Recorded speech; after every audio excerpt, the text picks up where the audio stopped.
Hello everyone, and welcome to my video on ethical research, citation, impact factor, and why we need the Institutional Review Board. Today we're going to be discussing how to conduct research ethically and discussing ethical methodologies, especially as you go into your second assignment. Your second assignment is going to pick up from the question, topics, and source that you started to introduce in your first assignment, and then pull that source into conversation with other sources. You'll be examining an ongoing discussion in your field, looking at a variety across 5 sources, annotating those sources, and then placing those sources into conversation with each other via a literature review. So welcome. Let's discuss ethical research, citation, and impact factor.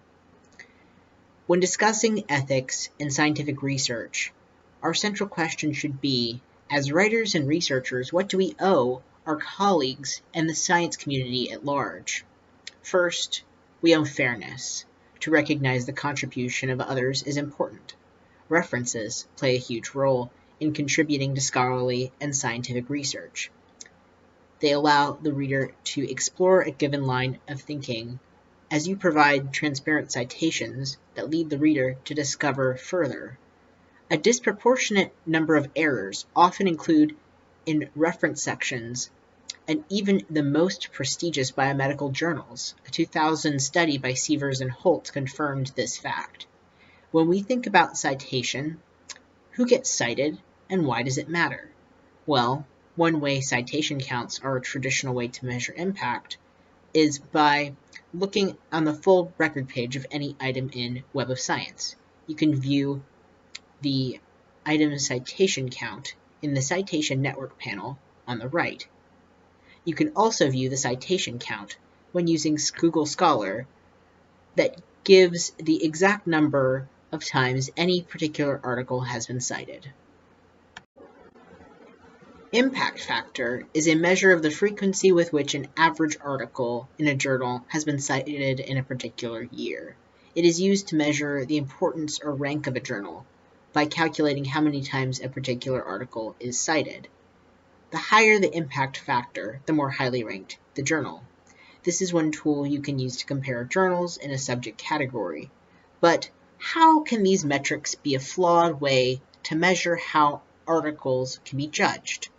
What happens when we say articles with higher numbers of citations are then more likely to be cited? What does this mean for the field? In his article on citations in A Scientist's Guide to Writing, Stephen B. Hurd says that science is cumulative. New research builds on earlier work, extending, reinterpreting, or correcting it as a result. Every modern scientific paper references contributions to the literature, so deciding when and where to cite is important for science. However, when we reward vast amounts of citations for a particular article, it may incentivize people to inflate citations through self-citation. In a 2019 article appearing in the multidisciplinary journal Nature, a new database revealed that hundreds of scientists have amassed more than 50% of their citations from themselves or their co-authors, while the median self-citation rate is 12%. This study could help to flag potential extreme self-promoters and possible citation farms, in which clusters of scientists massively cite each other. When we incentivize citation-based metrics, unintended consequences can result in extreme, ethically questionable measures. But what are the effects of failing to give citation from an ethical standpoint? In the year 1950, Rosalind Franklin was awarded a 3-year fellowship to work in John Randall's biophysics unit at King's College, London. Franklin was hired because of her expertise in X-ray crystallography, a technique that uses X-ray beams to analyze the 3D structure of crystallized molecules. At the Cavendish Laboratory in Cambridge, nearby, Francis Crick and James Watson were working on the theoretical model of DNA, not in close communication with Franklin. In 1953, they gleaned crucial insights about DNA structure from one of her X-ray diffraction photos, and from a summary of her unpublished research submitted to the Medical Research Council. In particular, photo 51 of the B form of a molecule revealed DNA in 2 distinct helixes. At the same time that Watson and Crick were solving the structure of DNA using Franklin's data, she was arriving at nearly the same exact conclusions. She had been preparing 3 manuscripts on her data collected at King's College, also concluding that DNA had a double helix structure. In her published data, she added the following statement: "Thus, our general ideas are consistent with the model proposed by Crick and Watson." Unfortunately, Franklin would not be included with Watson and Crick for the Nobel Prize in 1962, as she passed away from ovarian cancer sustained through repeated exposure to X-rays in April 1958, and the Nobel Prize is never awarded posthumously. But without Rosalind Franklin's groundbreaking work, it may have taken another decade before the double helix structure of DNA had been fully recognized. The amount of citation which a source receives is also not a sign that a source is trustworthy. In 1998, Andrew Wakefield attempted to publish a paper in the Lancet journal on the links between vaccines and colitis and autism spectrum disorders. This paper was accompanied by much aplomb in the press, a photo news release, and a press conference. The current version of Andrew Wakefield's paper on links between the MMR vaccine and autism currently has over 3,000 citations. These citations don't necessarily indicate that this source is worthwhile, as Wakefield faced a General Medical Council fitness to practice panel accused of serious professional misconduct, along with 2 other authors of his study. The Lancet later retracted the paper, as it emerged that Wakefield had unethically paid children at his son's 10th birthday party to give blood samples for his research. It took the Lancet 12 years after publication to eventually retract the paper, but by then damage had been done, and public views of vaccines had been heavily destabilized. But what protects participants in such research from similar unethical methods? The Tuskegee Syphilis study, sponsored by the U.S. Department of Health, Education, and Welfare, began in 1932. The study investigated the effects of untreated syphilis in 400 black men from the Tuskegee, Alabama area. The researchers did not tell the men that they were in an experiment. They believed that they were getting treatments for, quote, bad blood, which was a common belief at the time. Researchers withheld treatment for syphilis even when penicillin became widely available in 1950. In 1972, a news story from the Associated Press alerted the public and Congress to the ethical problems of the research. Finally, the U.S. government settled a lawsuit brought by the participants and their families. These men did not know that they were in a study, nor were they asked their consent. There have even been cases closer to home, across the river at MIT. A hug, a kiss, and a good hot Quaker Oats breakfast. The best school day start you can give your youngster. For just as his soul is nourished by a hug and a kiss, so will his young body be nourished by a good hot breakfast of Quaker Oats.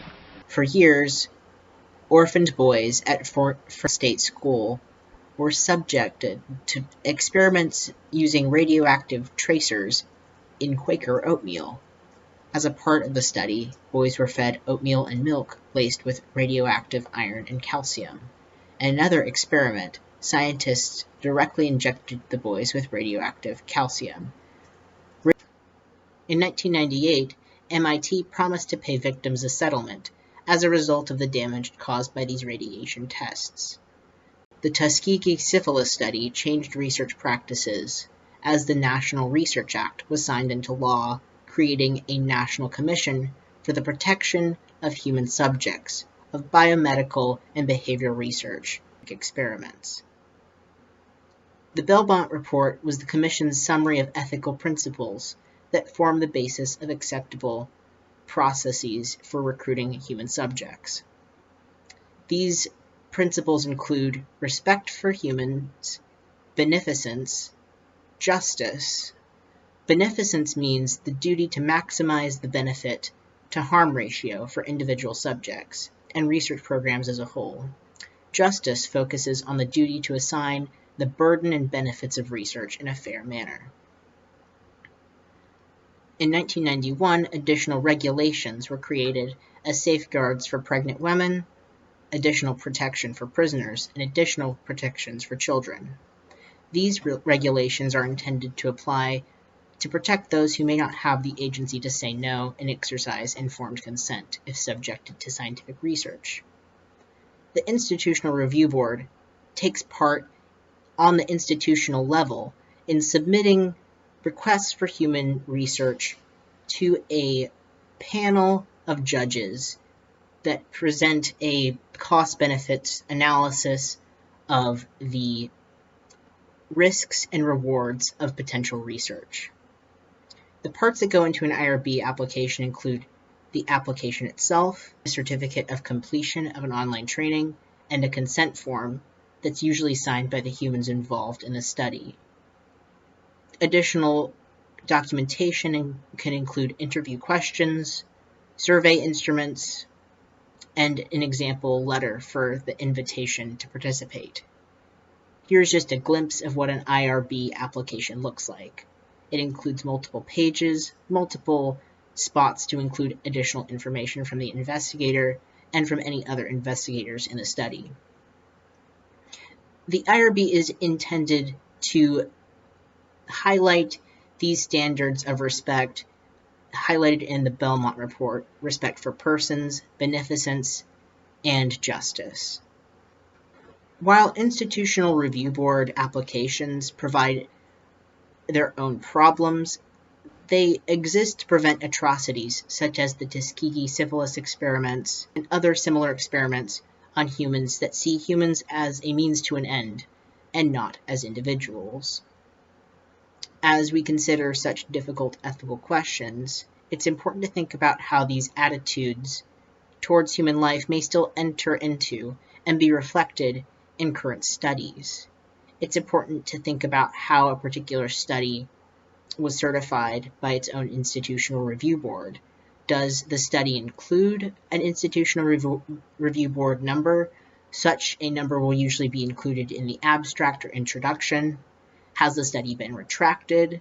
Does the study present a conflict of interest or other similar failure to follow good research standards? While institutional review boards exist to protect the rights of those involved in studies, human experimentation under unethical standards continues to occur today. Some recent examples are the iCompare and FIRST clinical trials, which were intended to test whether excessively long work-hour schedules for medical residents at U.S. hospitals cause more death and injuries to patients. Disturbingly, the IRBs responsible for certifying this study identified it as a study that did not involve human participants, putting the resident doctors and their patients at risk. As you enter into the process of research, it's important to examine whether or not the research you're looking at has been retracted by the journals that they were published in, if there are conflicts of interest or other ethical issues. As you embark on your own research, it's important to think about what ethical safeguards you will use yourself. No research exists within a vacuum, and it's important to consider how these unethical studies in the past affect research still today. As you take on assignment 2 and enter into a conversation within your discipline, these are all questions you can be thinking about as you consider what methodologies these projects enter into. You'll be presenting your own judgment of the sources and their relevance to your topic at hand. The ethics of such a discussion falls to you to interpret, to judge, and to consider how you'll be using these methods and research protocols in Assignment 3 when you consider what standards you want to subject your own work to. Thank you for watching this video. I hope you enjoy Assignment 2 and I'm looking forward to presenting your own research project in Assignment 3. If you have any questions about the sources I've used in this video or any other additional questions, please feel free to look in my notes below or email me. Thank you for watching. Have a nice day.